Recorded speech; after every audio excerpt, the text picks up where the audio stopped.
Morning, everybody. I'd like to thank you for spending your Tuesday morning with us for this program. I want to thank our presenters for taking time out of their busy schedule and coming here to share knowledge with us today. Special thanks to Dr. Amy Williamson, who helped us consider ideas for this year's program. We host all kinds of topics every year, and we were in the office just talking about a topic that we can connect to the One Book, One College event. So we thought about this topic that's going to be presented today. So I want to thank her for her help. And also, Amy organized the CEU table. So if we have any counselors in the room and you'd like to get CEU credit, there's a table outside. Just give your information to the table so they can give you the CEU credit for being here. I want to say thanks also to the psych department for their support and giving us ideas every year and making this a very successful program. And to Professor Baker as well and the other professors that are here that are going to help us field questions. Thanks to our psych club students for helping us during our program. And the psych club students are going to be ushering audience members. You're going to get some people that are going to be coming in. So you might be asked to kind of move in to grab a seat because we're expecting a full house here. Also, thanks to the multimedia department for getting our video ready, the microphones ready and everything. And also a big thank you to Dr. Walter Franzik from the Liberal Arts Department for helping support this entire program like they do every year. And finally, how could we not thank you for being here and being part of our audience? Because without our audience, we can't do programs as well. And so you all make the community in the community college. So our program is going to be broken down into about an hour and 15 minutes. And around 12:15 or so, we're going to take about 15 minutes towards the tail end to answer any questions. So you might have found, or we might be giving out some note cards. So if you have a note card, those are designed for you to write questions down that we're going to collect from you at some point, and then we're going to try our best to ask the questions to our panelists here. So again, welcome to our annual psychology program. This is our 9th year of doing this. We select topics every year to do, and so this year we wanted to focus on people who are transgender. It's an experience that we're hearing a lot and learning a lot about. In fact, you may have even watched this weekend's interview with Bruce Jenner, which in fact was just kind of coincidental. We had been planning this from last year, so it's kind of a timely event.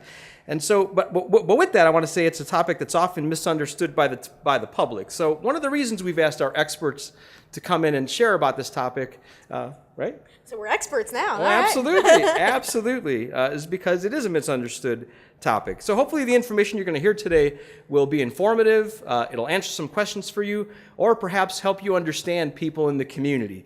So without further ado, I'd like to welcome Kelly George. Hi, my name's Kelly. I work at Live Oak, which is a community practice on the north side of Chicago. I work as an outpatient therapist. I have an LCPC, licensed clinical counselor thing, something, I don't know. There's letters in there. I also work as an adjunct professor at Roosevelt University, where I teach group counseling and career counseling. In my practice, I focus on individuals, families, couples, group therapy. I run the whole gamut. My specialization is in working with people who identify as either trans or gender nonconforming, or people that identify as part of the LGBTQ community. So that's kind of been my specialization for a while. I've been at Live Oak for approximately 3 years, and I've been doing trainings like this throughout the Chicagoland area. And so I was really excited to be able to come in and talk to you guys, because I know that the younger generation has more of a greater set of information about this than a lot of people who are older. And it's weird to now be referring to myself as older. But, I guess that's what happens when you turn 30, right? So I'm excited to kind of give this information to you guys. I'm sorry if any of it is a review, and hopefully it will be a lot of new information. And I also want to give a chance to Claire, my co-presenter today, to introduce herself. Hi, I'm Claire Raculia. I'm also a psychotherapist at Live Oak, and I also specialize in working with gender and sexuality as a clinical focus. Really excited to be here co-presenting with Kelly. Awesome. Okay, so usually for my presentations, I do a handout. I'm really low tech. I hate PowerPoint, so I had to so please forgive my PowerPoint. Because this is the best that I could do in a night when I had to put it together. But one thing is that I always like to get to know the people that I am presenting to. And this is one of the bigger crowds that I've presented to. And so today, we are going to participate in the fastest introduction center, the fastest introduction section we have ever done for one of my presentations. Are you guys ready? Are you awake? Are you awake? Are you awake? Okay, there we go.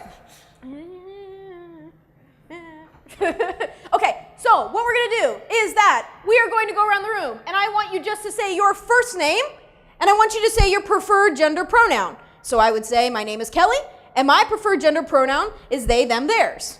Okay? We'll talk a little bit more about why my pronoun is they, them, theirs later on. So you might say your name is whatever, and examples of pronouns you might say are he, his, him, she, hers, her, whatever else you come up with, that is your pronoun. Okay? So we're going to try to do it as fast as possible. We're going to kind of snake through. All right, you guys ready? This is the interactive part. You're like, oh, I got to be awake now. I got to remember my name. Oh, crap. All right, you got to be loud so people can hear you. Okay? All right, now I'm going to pick on you. I hope that's okay. All right, so everybody's got to be quiet so we can hear. Okay? Hi, I'm Tony, and my pronoun is she, hers, her. Great. Hi, my name is Gala, my pronoun is she, her. Great. Okay, for how many of you was that the first time you've ever been asked what your preferred pronoun is? It's totally okay to raise your hand, no shade. Awesome. For how many of you was that the first time and the most awkward time that anybody has ever asked you what your preferred pronoun is? It's totally okay to raise your hand, no shade.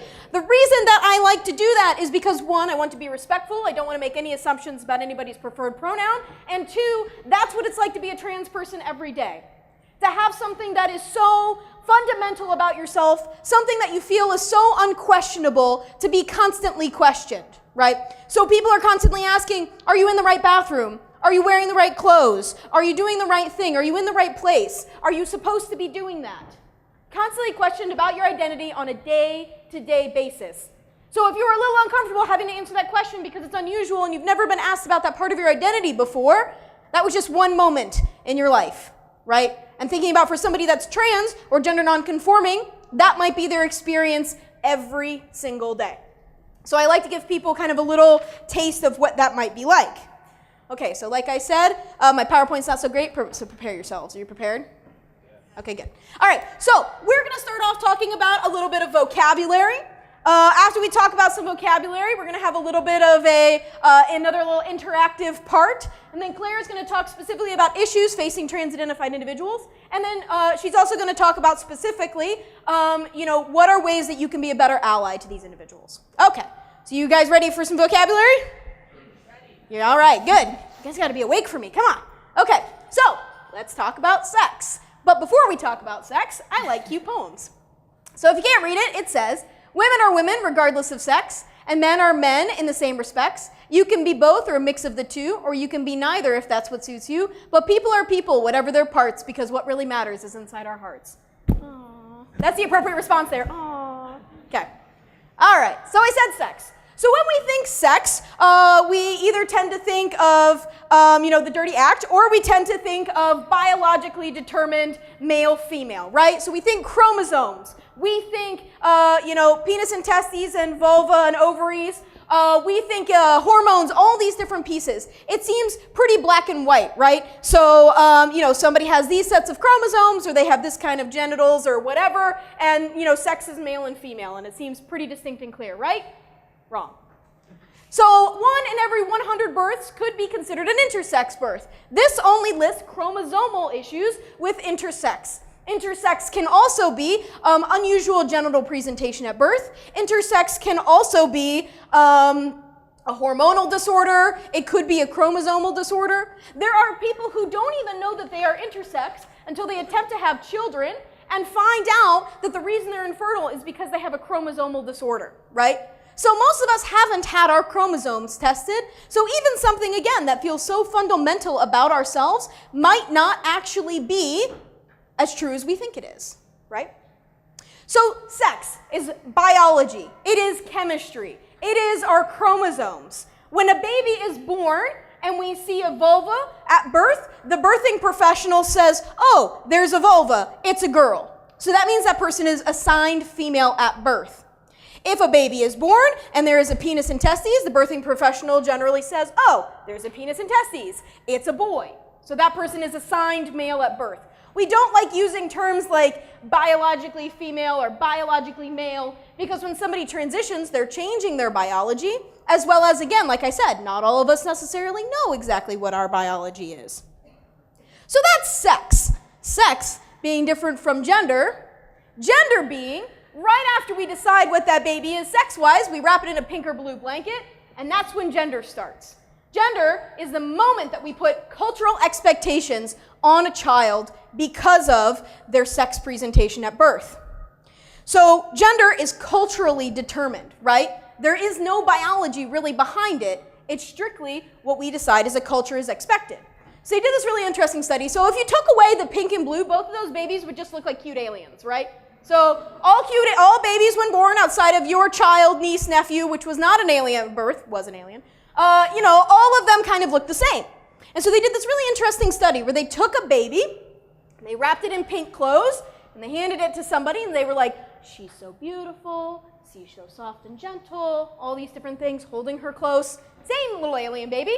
Wrapped it in a blue blanket, and they're like, oh, he's such a rough and tough boy. He's going to be so strong. He's going to be able to throw a football really well. Same baby, completely different reactions just based on the gender expectations that we were putting on things. How many of you use Pinterest? Don't be shy. Yeah, a lot of you. All right. So what do you think happens if you type in gender on Pinterest? Just shout it out if you know. What do you think? I'm a therapist. I'll wait in silence forever. Boy and a girl show up? Maybe, yeah. What else might come up if you type in gender of Pinterest? Thinking of the types of things you see on Pinterest, what do you think would come up? Pink and blue, absolutely. The biggest thing that came up that shocked me are gender reveal parties. These are parties where people come over and guess either what the baby's going to be. They take pictures indicating what the baby's going to be. They make weird cakes with blue and pink on the inside. Whose team are you on? Look, I have a laser pointer now, so I can do this. So whose team are you on, pink or blue? I love this one, ties or tutus, buck or doe. That one's really, I'm assuming that you get to shoot open the balloon to find out what it is. He and her, or she, circled on the Hershey bar. My baby, a little pink, so you know it's a girl, clearly. But we are putting gendered expectations on this child before it has even entered the world, right? So we are putting expectations on this child before they even get a chance to determine or take their first breath. And so when people tell me that we live in a post-gender society, I'm like, yeah, post-racism too, right? Yeah, we are not in a post-anything society. We are still in a society that is highly dependent upon what your gender expectations are. Okay, so I'm gonna leave this up in the background while I talk about other stuff. Okay, so we've got sex, we've got gender. Then there are other pieces that people tend to complicate with these terms. So let's talk about sexual orientation. Sexual orientation is related to gender identity, but is not dependent on gender identity. Sexual orientation is just, who am I into? Who do I like or not like? And, all that kind of jazz. Who do I got a crush on? Write them a little note that says, do you like me, yes or no? If you're a jerk, you write maybe. So that's sexual orientation. Again, not dependent on, but related to gender identity and gender expression. So my lovely little Queer Scout sign up here. I bet a lot of you are like, how do I order one of those? I want to get one of those off Etsy. Right? I know you. I see my people out there. Queer is a term that's frequently being reclaimed by a lot of the community. It used to be a really negative term that you'd hear shouted out by car windows and that kind of stuff. It is now becoming more of an identity. And queer is, a nice umbrella term. I like it because I feel like it allows movement. It's basically saying I identify outside of the binary norm, right? My identity is such that it is more complicated than I can necessarily put a singular label on. I like to say that queer is, I am outside of the norm. If you'd like to know more, you should ask, and that doesn't mean I have to answer, right? So queer is a nice kind of catch-all term that can be related to gender, it can be related to sexuality, or some mix of the two. Then we have other terms that are specifically related to gender that often get kind of confusing for people. We have cross-dressing. Now cross-dressing, so the technical definition is somebody wearing the clothes of the opposite perceived gender, right? And this is where this gets a little interesting because technically everything I'm wearing right now, including my awesome, fancy athletic shoes, all bought in the women's department, but the way that I put it together could be identified as somewhat masculine. I'm not wearing my fancy vest today, but that also, is a little bit more masculine presenting. Also got it in the women's department. because I'm short, and apparently short men don't exist. But you would still likely say that I am not cross-dressing, even with the way that I put my clothes together. But if you perceived me as being a male-bodied individual, and I was up here wearing a skirt, you would absolutely say I was cross-dressing, right? So we give women this much room to be women, and we give men this much room to be men, right? So this is where something like cross-dressing gets interesting because it changes based upon who's wearing the clothes, what their body is, what we expect of them. So drag, how many people watch RuPaul Drag Race, Divine, all that kind of stuff? Yeah, so drag, the intentional performance of cross-dressing, intentional gender performance, right? So then we move, so those are different from trans and transgender. Transgender is the lived experience. I like using trans because I feel like it's a good catch-all term. But basically it is that the gender expectations put on your assigned sex at birth do not correlate with how you feel, right? So you were assigned a certain sex at birth, which means part and parcel, you got all those lovely expectations from the beginning, and you don't agree with them and you feel like they don't fit you. So it might be that you were assigned female at birth and you don't identify with those cultural expectations, you identify as male, and so someone might say that you are a trans man, or you might have been assigned male at birth and identify as female, and someone might call you a trans woman. But this is where things get complicated because someone might just say, I'm not a trans woman, I'm a woman. Or I'm not a trans man, I'm a man, right? So for some people it's important to make the distinction of being trans. For other people it is important to make the distinction that their gender, how they experience themselves, is true regardless of whether they needed to transition to achieve that or not. Or if they choose not to transition. So at the beginning I said LGBTQ. And we're trying to kind of start to move away from that acronym because there's a whole lot of letters that are getting left off. If you gave me the whole alphabet, I could probably put something gay on it. And so we're trying to move more towards gender and sexual diversity, which encompasses a whole wide variety, trying to make a catch-all that people will feel like they won't get left out. There is also individuals, so I said, that we also don't just want to think about trans as being moving from one end of the binary to the other. There are also people who identify as gender nonconforming, including myself. They might use terms like androgynous, genderqueer, pangender. There are billions of Tumblrs out there with many words that I could never keep up with, but I think it's fantastic. These are individuals who say, I just don't want to adhere to the binary. I feel like I'm a combination of both. I'm neither. I want the ability to move between the two. I want more freedom with this, right? So I'm trying to start the term GNC, not the vitamin company, but gender nonconforming. So some of you are about to get a new term today, and that is cisgender. Cisgender is that you identify with the cultural expectations put on your assigned sex. So if you were assigned male at birth and you feel comfortable with the cultural expectations of being male, you are a cisgendered male. If you were assigned female at birth and you feel comfortable with the gender expectations of being female, you are a cisgendered female. Welcome to your new term, some of you. Hooray! Yeah, clapping, I like that. And the last two things I will talk about are related to privilege. So when we talk about homophobia and transphobia, I get a little weary of those terms. Being a clinician, I think of phobia as being like an absolute panic attack when you see something. Rarely do I walk into a room and someone jumps on a chair and hits me with a broom, right? Like panicking. I think often homophobia and transphobia is rooted in fear, but isn't necessarily a actual clinical phobia. But it is the hatred or the bigotry or the discrimination towards people who identify as LGB or, in the case of transphobia, as T or GNC. There's also heterosexism and heterosexual privilege, cis privilege. These are the privileges that you get because you identify as heterosexual or cisgender. These include being able to hold your partner's hand as you walk down the street and not get harassed. Being able to shop for clothes wherever you want, being able to find shoes in the right size, being able to get somebody to cut your hair without questioning you about why you want it cut that way, being able to have somebody help you with your makeup and not freak out about it, being able to get married in any state. There's a lot, right? I could keep going. So that kind of gives you a little bit of insight into all that. So those are all my terms. I like cats. Okay, so for our next part, this is our little interactive part. So most of you got a little note card, right? So on one side you're going to write questions, on the other side you're going to do the activity. Okay? So get a pen, get a piece of paper, do it on the back of your hand, I don't care.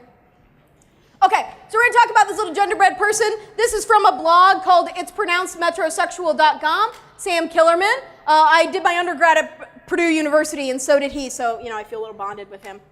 Okay, so our genderbread person here. I want to hear everybody getting out paper. I like that. That makes me happy.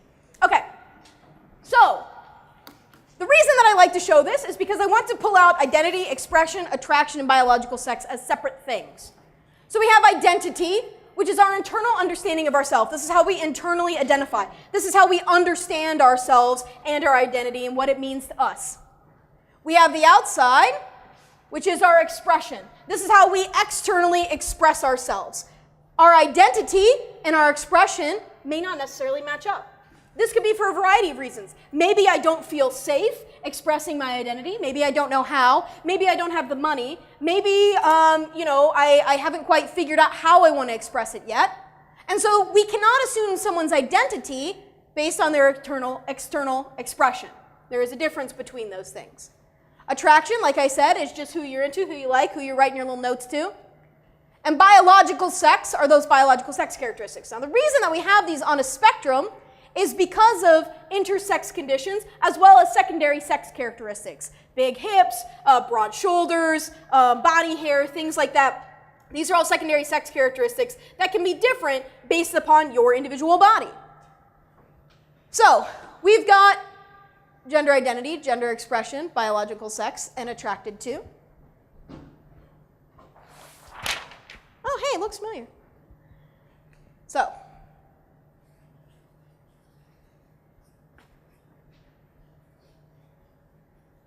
and you should be writing this down too.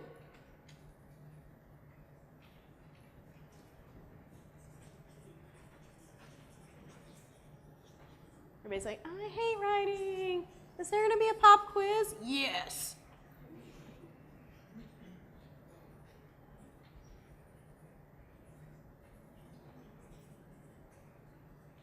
I said I was a professor, My students are getting their final tonight. Wish them luck.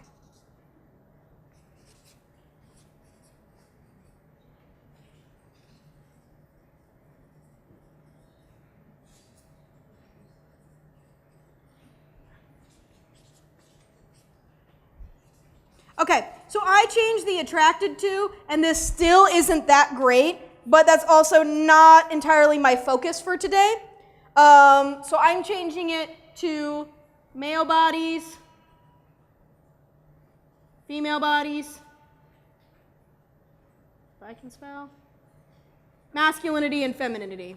Again, still not perfect, but a little tiny bit better. Nobody on this end. Okay, so if you're writing your little spectrums down, write all these little spectrums down, write all your little lines. And I'm going to give you an example of where I'd put myself on these lines, okay? So, my gender identity, I identify as androgynous or genderqueer, whatever I feel like that day. And I feel like I'm a little bit more masculine than feminine. I am pretty assertive and strong-willed. I also like to talk about feelings, and I like really cute things like cats. So, also gives me a fair amount of womanness. My gender expression is significantly, I would say, more masculine. I wear pretty masculine clothing. I don't wear makeup. I like to weightlift. But I'm also a therapist, which is associated with a lot of femininity. I have a higher pitched voice. I have curves, that kind of stuff. My biological sex is also a little complicated for me because I have a hormone disorder called polycystic ovarian syndrome. So my body produces an excessive amount of testosterone, which leads to some masculinizing effects. So that means that I have a little bit more complicated biological sex. I'm not super into male bodies, sorry guys. More interested in female bodies, and I pretty cool on masculinity or femininity. Generally, my go-to is a little bit more masculine female bodies, but my partner is more feminine and wants me to bump this up more so she feels better.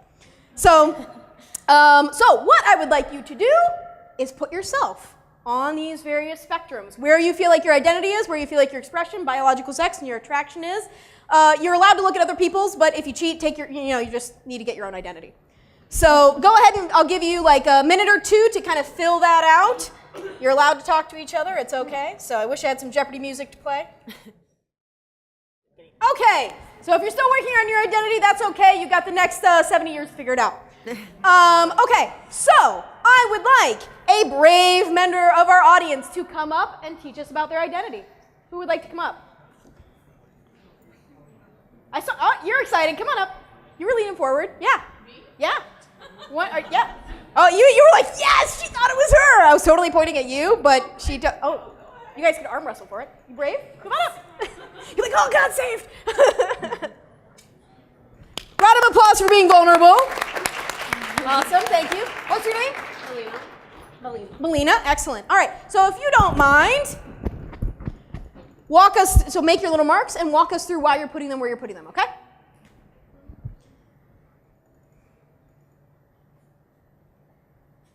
Okay, tell us a little bit about that. Why did you put those there? Feel girly. Feel girly. All right. I'm assuming similar reasons? I mean, I don't dress like a guy. Okay, that's fair. Don't dress like a guy. Okay. I'm not that hairy, so Not that hairy, that's fair. All right. This is for the tiny bit of hair. Yeah, for the tiny Yeah, bit. there we go.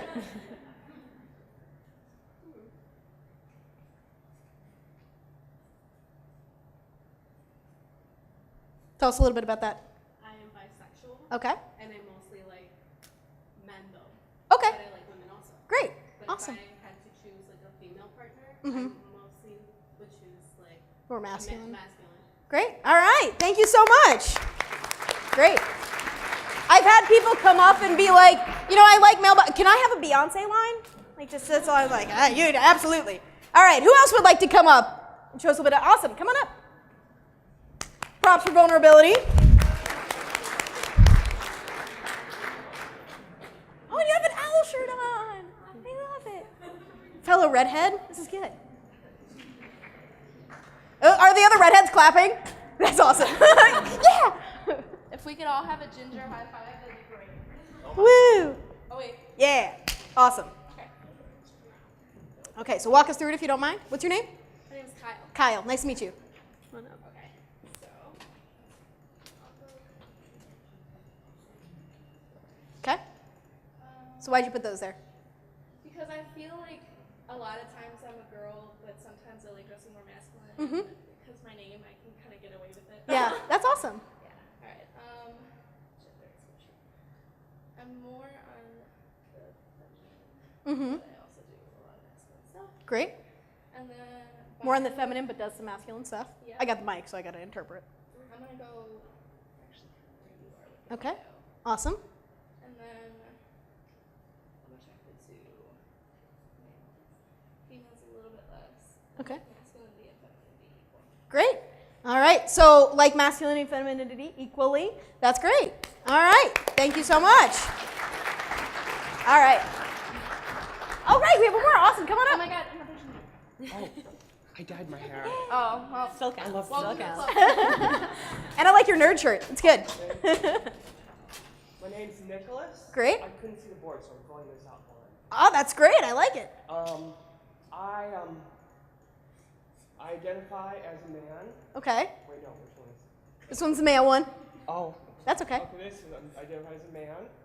My gender expression, I'd say I'm more masculine. Okay. But You also I'm have some. still feminine Great. because I am dressed really badly today. That's fair. But I prefer brighter colors. Okay. Great. Um, My friends like to make fun of that. I'm like black and white and blue. That's all I do. okay, so I'm in line with that today. biologically, I'm male. Great. I am attracted to in the middle because I like both kind of bodies. Okay. But oh wait, no. I'm attracted to men, Mm-hmm. but I kind of like both kinds of bodies, males and females. Great. All right. Thank you so much. That was awesome. All right. So, give me some reactions to doing this. What was this like? And you can just shout it out or raise your hand, whatever you're most comfortable with.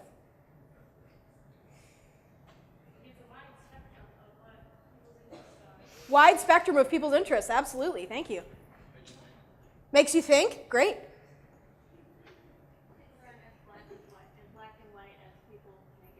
Absolutely. Things aren't as black and white as people make it seem.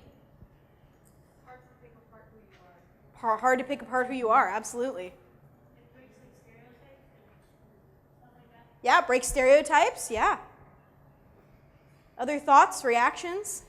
What this was like to fill out? Yeah. I feel like you don't notice the people around you as much as you think you do. Someone could be very different on the inside than you feel from the outside. Absolutely. Someone could be very different on the inside than they could be on the outside. You don't always notice that about people when we're rushing around our day to day. Other reactions? Any thoughts about the examples that I gave? About myself? There's a trick. Did anybody get the trick? Yeah, I don't really know, like, you said, like, before, I don't know, human beings, like, I'm a guy, I like, small puppies. Uh-huh.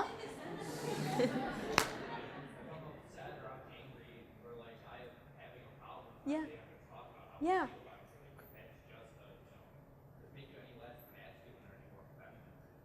Human beings didn't really know, like, I don't know, I like puppies. Absolutely. What is your name? Jimmy? Jimmy broke the trick for everyone. Excellent. That's exactly right. So I like to kind of lead people on and put in specifically stereotypes. So stereotypes are built on what our family taught us, what our community taught us, the state we grew up in, the country we grew up in. All of these spectrums are created based on our individual experience. So all of us in this room have different spectrums and different things that go on these spectrums. Each of us is unique and individual and want to be acknowledged as unique and individual, and we need to do the same thing for trans people, right? Why do we say if you want to be a trans woman, if you want to transition to be a woman, you have to be the girliest woman possible, right? Or if you want to transition to be a man, you have to be the most hyper-masculine, macho man possible. Why do we say you have to ascribe to these stereotypes, but I don't have to, right? We all want to be seen as unique individuals, able to express our identity however we want, on our own spectrums, in our own way, in a way that feels comfortable for us, right? So I like to do this because I like to give people an idea of what are the stereotypes that each of us hold, what do we ascribe each of these things to, why do we make these attributions, and thinking about how do we do this to other people? How do we force other people onto our spectrums when they have our own spectrums, okay?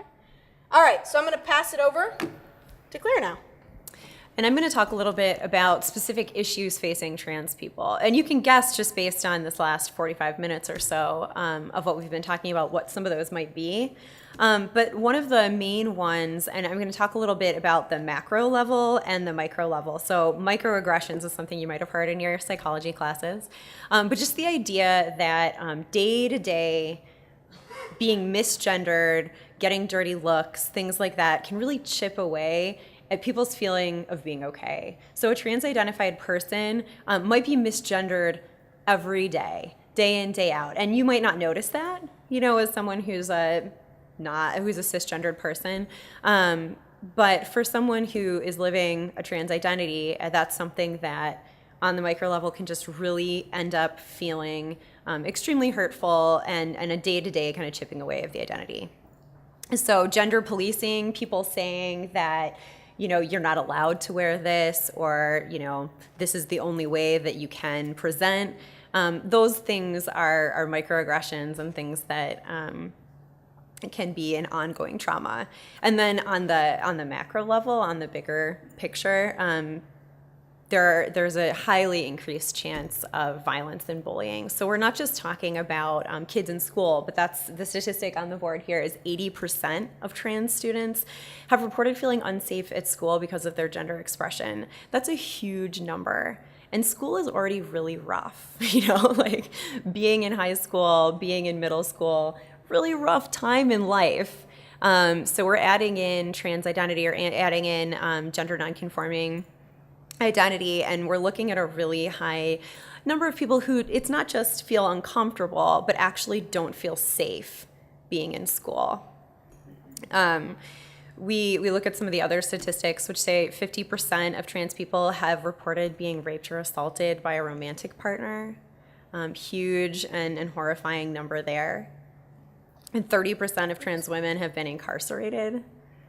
Another huge, thinking about national statistics as opposed to these statistics, it's pretty scary. And then one of the big statistics that is also really horrifying is 41% of trans people have attempted suicide. So we're not talking about like have thought about suicide or feel depressed, but have actually attempted suicide. Trans women of color actually have the most outrageously horrific statistics. 1 in 8 trans women of color have a chance of being murdered. So that is just a scary, scary statistic. On a less gruesome level, people struggling with losing an old peer group or fitting into a new one. So when you're have identified one way for the first part of your life, even if that's not a true identity, maybe you've developed friends and have a friend group and people know you one way, and then transitioning, there can be a sense of feeling like I don't fit in with the people who thought that maybe I was one thing, people who thought I was a boy, but now I don't necessarily fit in the new group of people that I maybe want to or don't want to. Even the idea of not being trans enough, so that middle ground can be a really tricky place for people to be. For those who did watch the Bruce Jenner interview, which I did not watch, but I heard about, one of the things that he talked about was that he wanted to use male pronouns until he was actually a woman. And this is something that a lot of my trans clients run into, is this idea of like, I'm not trans enough, or I'm not enough to have these pronouns. And that's why I like this Janet Mock quote of trans people are exactly who they say they are, no matter what the culture or media would lead us to believe, right? So if somebody says they're a woman and they want she, her pronouns, regardless of the beard on their face, they deserve those pronouns, right? And so nobody has to earn their pronouns. They just get them if they say they want to use them.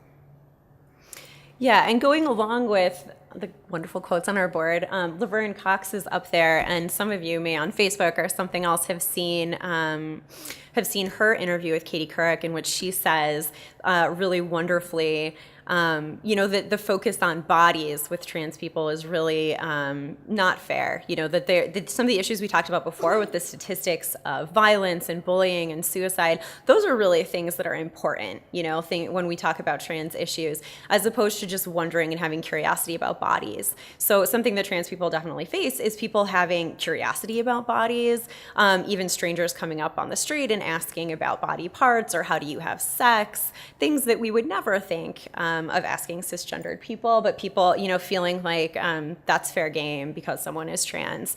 So definitely that lack of ownership over your body, or feeling like maybe having to answer questions that really wouldn't feel comfortable. I know I wouldn't feel comfortable answering questions like that from someone on the bus. And I don't think Katie Couric asks all of her guests, so tell me about your genitals. It just seems to be the trans-identified folk that she suddenly really is interested in their genitals. Right. Which, all right, Katie Couric, you do you. But, you either should ask everybody or nobody. Let's go towards nobody. Right. And Laverne Cox did a great job of kind of shutting that down. Yeah. There's also a sense of, we say LGBT a lot, just as a blanket, to say, the LGBT community, but often the T gets lost. So the title of this presentation, which Kelly has so wonderfully created, is, the T is important, and sometimes trans people get kind of lost in the LGBT. Like somewhere might say that they're LGBT friendly, but it's really just LGB. There's not as much focus on the T. So there can be that invisibility, even within the community that is holding the identity. Also, obviously, difficulty with loved ones can be a thing around coming out. And loved ones are experiencing a loss of the person that they thought they knew. So you can hear about people feeling like they lost a sister when they gained a brother. So I think, it's obviously okay for people to have their own experience with that and to experience that loss, but not to put that on the trans person. That's a separate issue, and that trans people need to be met with acceptance and love from family members and friends. And unfortunately, that doesn't always happen. Ooh. We're going to talk a little bit about how you can be a really good ally Hopefully this presentation has led people to be like, hey, how can I be an awesome ally to trans people? Y'all want to be allies now, right? Yeah. That's not enough clapping. All right. Yeah, so we're going to talk a little bit about that. What does it even mean to be an ally, in your life in general? So when I think of being an ally, I think of recognizing your privilege. So not everyone in here identifies as cisgender, but for people who do, it's owning that identity and recognizing the privileges that come along with it, which Kelly named some of them when we were talking about things in the earlier part of the presentation, things like being able to hold your hand of your partner walking down the street, being able to buy clothes, places that you want to buy clothes, not being asked about your genitals on the bus by a stranger. People using the right pronoun right away. Exactly. No one ever questioning your pronoun, actually. Never being misgendered. Things like that. Those are all privileges. So the number one step to being an ally is just first recognizing that you have those privileges. And then the next step would be, using your voice and using your privilege to speak up for people who maybe don't have a voice because of lack of privilege. So an example of this, to go along with the Bruce Jenner thing, which I also did not watch, but have heard about, probably should watch since it seems like it's culturally relevant. I think the Kardashians in general, I've just kind of put in a different category of my mind as like, don't watch. But yeah, so if how many people here have heard people make a joke about the Bruce Jenner thing? It was all over Facebook, let's get real. Yeah, like memes and stuff like that. So I think that, one really easy way to be a trans ally would be to not laugh at those jokes. Or maybe to say something when your friends say something problematic in that way. I mean, we have lots of opportunities with the media and with Facebook and all of that to just be someone who kind of stands up and uses your privilege to speak out for people instead of staying silent or ignoring it or participating in it, which would be even the opposite of being an ally. It's a lot easier to stay silent. I think it can feel safer, especially when there's fear around being targeted.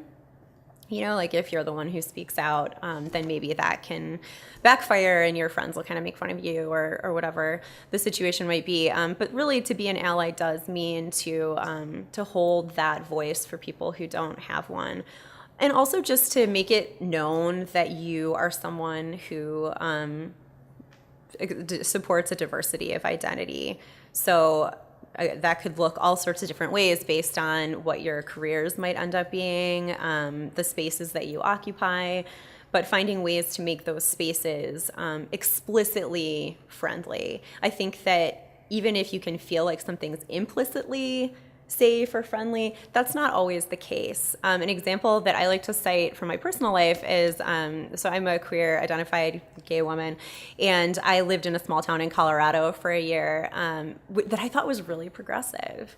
And I would walk down the street with my partner, and I really felt like this is a good place, like this is a safe place. I would have probably said LGBTQ friendly. And at that time, I was running an LGBTQ youth group in town, and we took a field trip to a coffee shop to do an open mic night for the kids. So I took this group of kids, and a lot of them were gender nonconforming or trans identified. And we walked about 2 blocks. It was from the LGBTQ center that I worked at to the coffee shop where the open mic night was. And in that 2-block walk, the teens and kids that I worked with were harassed by people on the street twice, like really overtly. Really, really horribly. And it's something I had never experienced, and I really considered myself part of the community. And it made me recognize my privilege, as someone who probably would be seen as a lesbian walking down the street with my partner, that privilege was a lot different than the trans-identified kids in my group who just walked 2 blocks. And in that, I really had the lens to see maybe this town that I live in is actually not quite as progressive and friendly as I might have thought. So it's something to just keep in mind when you're thinking about the spaces that you occupy and how your privilege might impact your perception of how safe or friendly they might be. I know that for me, that experience was really transformative in me thinking, okay, I might just not know. And now I kind of try to approach from that perspective. Then I might just not know. There are parts of my identity that make it so that I can move through the world in a way that some of the hatefulness and some of the, real discriminatory behavior might just not be presented to me. So really important when you're thinking about being an ally, when you're thinking of creating a safe space for everyone, to just recognize your own blind spots. And then obviously there's a lot more to say about intersectionality. But just, that's another really important piece of the puzzle, that recognizing the intersecting identities within the queer spectrum, within the LGBTQ, within the trans spectrum are also really important. One of the statistics that we use here is that 1 in 8 trans women of color have a chance of being murdered, and that's, again, really scary statistics. We all have identities that contribute to our privilege and take away from our privilege, right? So all because you're cisgender doesn't mean you have all the rights and privileges in the world, right? You might also be a person of color, or you might be a person of a lower socioeconomic class. You might be a person of a persecuted religion. You might be, abled differently. So these are all things that contribute to your privilege and things that need to be talked about and acknowledged, as well as, if you're a trans-identified individual, acknowledging aspects of your identity that also give you privilege. And so that, it's not a who is more oppressed race, right? It is how can we work together to acknowledge each of our individual oppressions and how they influence one another. Exactly. So we're just trying to empathize with experiences of discrimination or stigmatization, and, not deny when other people say that that's been their experience, and, use whatever is going on for us to just be a way to open up more to other people. One other thing that I'd like to talk about that's kind of like a pet issue of mine is that I mentioned I use they, them pronouns. There's a few other people in the audience who do not use traditional pronouns. And one of the things that is particularly frustrating for me is one of two things. One, somebody's talking to me or introducing me or talking about me to somebody and they call me she, and they misgender me, and they either have one of two reactions. They either are like, oh my God, I'm so sorry, oh God, it's just so hard for me. And like going on, and now putting it all on me, and now I have to assuage their guilt and be like, it's okay, it's fine, no, it's fine, you're okay, it's fine. And like maybe it's not really fine for me, but now this pressure has been put on me to say that it's fine, right? What's easier for me is if somebody's like, oh yeah, Kelly, they did this presentation the other day that I saw, right? And so I'd rather somebody just kind of change it and keep going than make a big deal about it. The other thing that gets difficult is when somebody misgenders me and they're like, but I look at you and I see a woman. Oh, but no.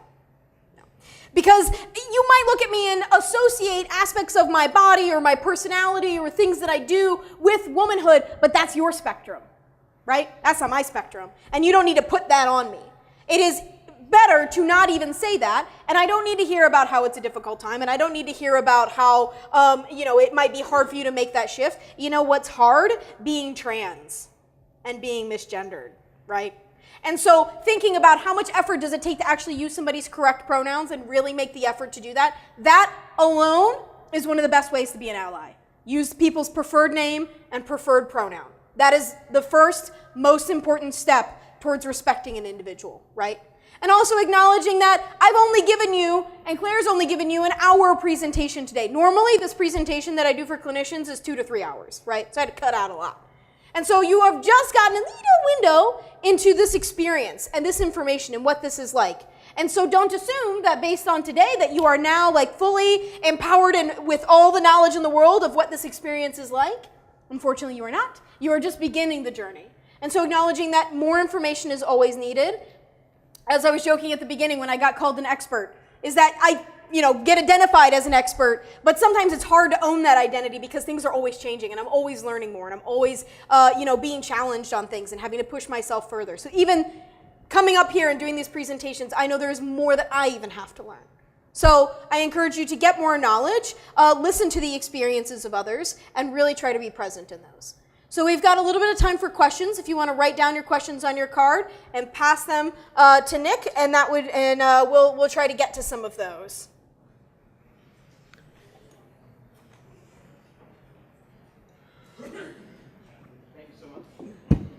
Thank you so much. Wonderful presentation. So we're collecting cards. Myself, Dr. Williamson, Dr. Lawson Collins, Professor Baker, Dr. Hamilton. We're going to see if we can do our best to ask your questions.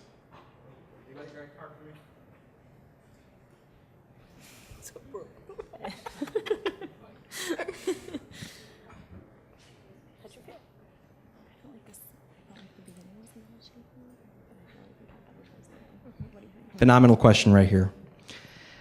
How do you keep your kids from gender stereotypes? It's a great question. Thank you. So I was actually having this conversation with my partner the other day. She has a friend who's a trans man, and he and his partner have 2 little children, and the little girl is obsessed with pink and has now decided to throw tantrums anytime they try to put pants on her. She's only wearing dresses. And so they have raised these kids as gender nonconforming as possible, put them in green, always like encourage gender nonconforming behavior, and was always, okay with that. And even still, she's like, nope, pink and dresses, right? And so that's okay. It's okay for her to like pink things. It's okay for her to like frilly things. It's okay for her to like those things. It is just talking to kids about, not all girls like this. It's totally cool if you like it, but not all girls like this. And some boys like this. And so just kind of differentiating out for them that, these behaviors do not necessarily identify a person. And so teaching them tolerance of other people. So if her little brother wants to wear dresses, teaching her to be okay with that outside of just not wanting to share, right? So letting kids know that however they want to express and identify themselves, whether that's conforming or non-conforming, and however their friends want to identify themselves, whether that's conforming or non-conforming, is okay, right? And helping them from the beginning understand that behaviors don't always necessarily define who we are. I'd also add that kids being exposed to different gender expressions is really important, and books are such a great way to do that because I think kids really, take that stuff in. So I'd recommend books like, I think My Princess Boy is one that's pretty good. It's by a Waldorf person. A Different Kind of Dragon for people who are interested in kids' resources. And then I'm sure there are more, so you can feel free to get in touch with us if you want specific resources for working with gender and kids. Okay, another question. If you are born biologically a woman, you transgender to a man, and you become male and are attracted to females, are you considered then gay? No. You're born female. If you were, okay. Male, Yeah. We're going to turn the mic on Mitch. to females, Okay. are you then considered gay? Here, let's ask that again. No. So if you were, huh? No, not on. Okay. If you were assigned female at birth, and you have medically transitioned to male, and you identify as male, and you are attracted to, let's say, female bodies, you are a straight man, right? Identity, sexual orientation is not the same as gender identity, right? And so sexual orientation, again, is not dependent on bodies or on gender identity, but is related to it. So again, they're not dependent on one another. If somebody identifies as a man and they are attracted to women, we generally identify that person as straight, right? And likely that person would identify themselves as straight. But we also need to ask that person how they identify, right? So they might not necessarily identify as straight, but the outside view looking in, I would say I would identify that person as a straight man. I had this question asked multiple times in different ways, but how do you bring up pronouns and how to ask someone what they prefer? Mm-hmm. So I was at a bar the other day, and I was meeting a friend of mine's new partner who I had not met previously. We're having a conversation, and I had not used pronouns in reference to him the entire time. And then there came a point in the conversation where I had to use a pronoun for him. So I said, oh, what did he say? I'm sorry, I haven't asked you. What is your preferred pronoun? And he said, oh, he his. And then we just continued with the conversation, right? So it was a moment where I needed to use a pronoun, and I wasn't sure which one I should use, so I just asked right away. In classroom settings where, I am the instructor, I will ask everybody, what is your name, your preferred pronoun? I include it as part of introductions. If I'm in a group setting where everybody needs to introduce themselves, I say, hey, can you say your name, your preferred pronoun, and where you're from, or something like that. So I include it kind of under, in an introductory setting as just part of the conversation, just knowing, how to address somebody. It might be something that if you're having a conversation with somebody, just be like, hey, I just wanted to check, am I using the right pronoun or whatever it is? You don't have to make a big deal out of it. Somebody might also just tell you. But, we had an interesting conversation about this where I work because we started asking about preferred pronouns of all of our clients. And we were saying, should we be asking about other aspects of identity? And I said that's different because we need to know somebody's preferred pronouns because we're going to be using that in our language. And we might not necessarily use other aspects of a person's identity in our language when trying to just talk about a person. But someone's pronoun is so integral to how we talk about them that it's really important that we know that and use that correctly from the get-go. Okay, we have another question here. This is regarding the recent Indiana laws that were passed. How do you feel about religious freedom laws?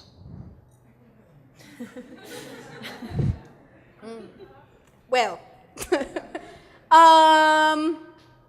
so religious freedom laws are actually on the books in majority of states. Most of them were created to not force religious organizations to engage in civil union relationships. They didn't have to conduct same-sex marriages or civil unions if it went against their belief structure, right? And that's totally fair. That's totally understandable. Religious freedom laws that allow the discrimination of any individual goes against kind of our overarching expectations as a country, right? So the religious freedom laws don't just, the one in Indiana, the reason it was problematic was because it was individual to individual versus government to business, right? And so those are different. So there's one in Illinois, but it's more about government to business than it is individual to individual, and that's different. And so the one in Illinois does not allow a business to discriminate against a particular individual. What it says is that the government cannot require them to, do certain things. And so it kind of depends upon the way that the law is worded. But specifically with the Indiana law, it would be used and could be used beyond just somebody who identifies as trans or somebody that identifies as gay. It could be used for a whole variety of reasons. They didn't have to have the backing of their religious organization. They could just say, well, based on my religious structure, I'm not serving these kinds of people, right? And anybody could fall into that category based upon who they decided they didn't like that day. And I feel like that's kind of against where we're trying to move towards kind of more acceptance of all people, not just a particular group of people, right? Another question. How does one know that they want to be transsexual? What might that feel like? So just to kind of pull apart transgender and transsexual, transsexual is a little bit of an older term that people don't use quite as frequently. You often see it with older generation, and the reason it's used is particularly because it's very focused on sex change and medical transition versus people that identify as transgender may not go through a medical transition, right? You don't have to go through a medical transition to be part of the trans community. Again, thinking about this trans enough thing, right? If you identify as trans, that is enough. So the clinical term is dysphoria. Dysphoria is the sense of lack of alignment. So I feel like my body or the expectations put on me are not aligning with how I identify. And the metaphor that I use with a lot of my clients that they say rings true for them is if you've ever heard a white noise machine outside of a therapist's office or in a doctor's office, the shh noise machines, right? So when you're making a whole lot of noise and doing a whole lot of things, you don't hear it. You just kind of ignore it. It kind of blends into the background. But when things are quiet and everything's calm, it's the only thing that you can hear. And that's what dysphoria is like. When people are really, really busy or they're doing a lot of things or they're distracting themselves with drugs or alcohol or working 15 jobs or having a million hobbies, it's easy to kind of ignore the dysphoria. It's always there at the same level. It's just kind of drowned out. What a lot of my clients talk about is right before they go to bed or when they wake up in the morning and things are quiet and they're alone, it's all they can hear, right? So dysphoria is kind of this ongoing sense of lack of alignment with the cultural expectations that are being put on them and how they actually identify, right? So that's how I would describe that. What is the prognosis for an individual who knows they are trans and for various reasons feel they cannot transition? Can they live a meaningful, happy life? Is there help for these individuals? So with a lot of my clients, I talk about risk, right? So we live in a very transphobic society. The longer that an individual goes knowing that they are trans and not expressing that identity, the more they have to lose, right? So we live in a society where there is a potential that you could lose everything if you decide to transition. So the longer I go in life, the more I have to lose. I could lose a partner, I could lose my house, I could lose my kids, I could lose my job. I could lose all these different things if I choose to transition. And for some of my clients, that risk is too high, right? They have decided that it is more important to them to have other aspects of their life versus living an authentic life. And that's an incredibly difficult decision to make, right? And it isn't fair that we have to make people make the decision between living an authentic life and being able to have their kids and their marriage and their friends and their job and their family, right? For those individuals who decide the risk is too high, we talk about other ways that they can express their identity, ways that they can talk to potentially their partner or other people about their identity, or different ways that they can express themselves to feel more comfortable. It will be something that is a struggle for the rest of their life. If they choose not to transition, they will always struggle with, should I have done it, right? They will always have doubt around it. It will always be difficult. And for some people, that does eventually become too much, and that does lead to this high suicide rate. For other people, they make that choice every day of like, okay, I have decided the risk is too high, and I have made this conscious choice to go down this path, and I have resigned myself to this, right? And for some people, that is a choice. It's not a great choice. It's not a fun choice, but it is the choice that they choose to make, right? And so what I tell people is I never tell people you should transition, you are trans, all these different things. My only job is to help people decide how to live their best life. And for some people, that's living an authentic life. And for some people, that's choosing to acknowledge something within themselves, but not express it, right? And it is something that they will then struggle with for the rest of their lives, unfortunately. I think we have time for a couple more questions. I have one here. At what age did you identify as they, or did you know all along? That's an interesting question. So I didn't start using they, them pronouns until December. That's when I started. I asked like a couple people, hey, I wanted to experiment with this. So I asked some close friends who I knew would be okay with it. I said, hey, could you just kind of use this, and I want to see how I feel about it. And then there was a day on my birthday, I had a big mixed group of friends together, and one of them, who I had asked to use they, them pronouns, contacted me afterwards and said, hey, have you talked to your other friends about this? Because we didn't know if we should correct people or what we should do. We were just kind of holding off. And at that point, I realized, okay, I need to make a choice of whether I want to use this with everyone or I don't want to use it. And ultimately, it felt better for people to use it, so I decided to go down that road. There are still days where I'm like, oh my God, this is hard. I don't want to do this. Because I get misgendered every day, which is very frustrating. But ultimately, I do feel like it's more in alignment with who I am. My mom loves to tell the story until I told her that I was gay. My mom loved to tell the story about how when I was little and when I was an infant and she would put dresses on me, I would like lose my, like I would just cry and cry and cry and cry and cry. Same thing, I did the same thing with shoes, but you know, she couldn't do it. She bought all these Barbies and I was like, no, I want Transformers. You know, I did not want those. And so like always I've been gender nonconforming my entire life. You know, it's something that I have felt, you know, for a very long time. I never wanted to wear particularly feminine clothing. Anytime I tried to express myself femininely, I would get a lot of positive feedback of like, oh, you're so pretty, or like, that's okay, you know, and like, or my favorite, when I show people pictures of when my hair was long, they were like, you were so pretty.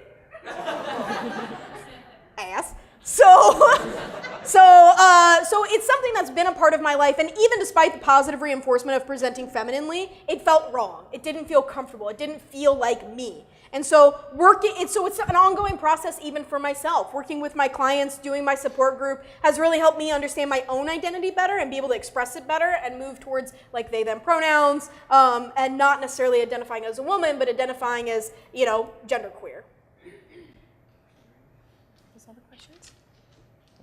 Oh, yeah, one more. One more question. You had a lot of different intersex conditions that you showed in the initial slide. Mm-hmm. If you have one of those, would you also be considered trans? No.